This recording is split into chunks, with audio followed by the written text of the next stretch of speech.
What is this lost century? This lost century is literally 100 years, more than that now, of technologies that have existed that have vanished.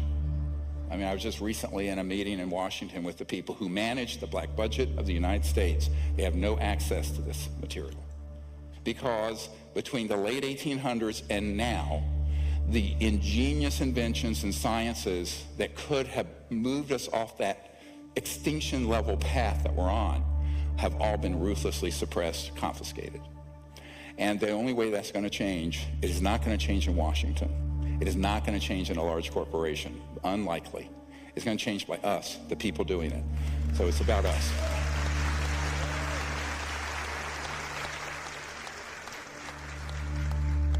Let's look at this. You know what this is?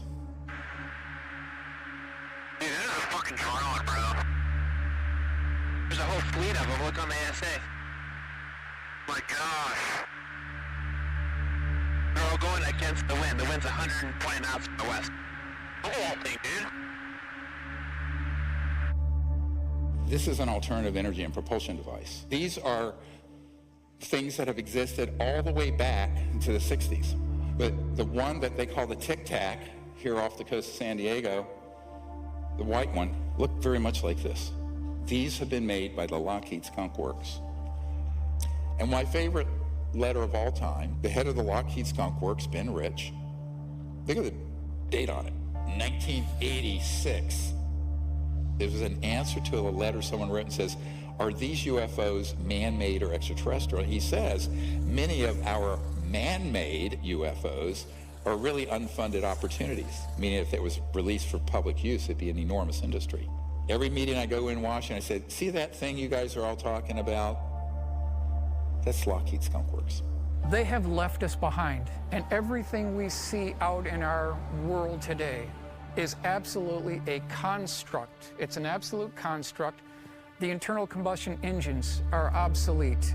The nuclear power plants are obsolete. The coal fire plants are obsolete. We have the wind generators, those are obsolete. The solar power, it's all obsolete. If we could follow the gravity research that the contractors and research institutions have been doing, we could see that bright future as well.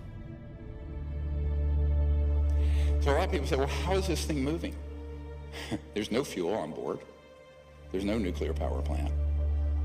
There's no jets and no rockets.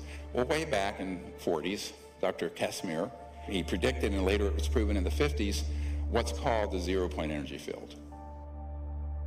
Zero-point energy, or what Nikola Tesla called radiant energy, is the most profound and transformative gift that the quantum world offers us.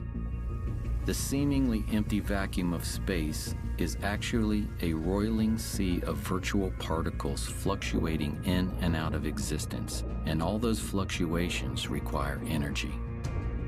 If we could tap into this energy source, we would unlock a virtually unlimited reservoir of clean, free energy. Extraterrestrial spacecraft are known to harness zero-point energy. The U.S. scientists is understanding what this was. It was an energy device that used zero-point energy. That's what they referred it to as zero-point energy. And it was connected in such a manner that this device could power, from a very small flashlight or a very small watch up to a city. And power was determined by what the demand on it was. The implications of free energy go far beyond bringing monthly electric bills to zero or running a car without gasoline. Most of the cost of making anything, from growing food to building a skyscraper, is the energy of pulling raw materials out of the ground, shipping, processing, shipping again, and so on.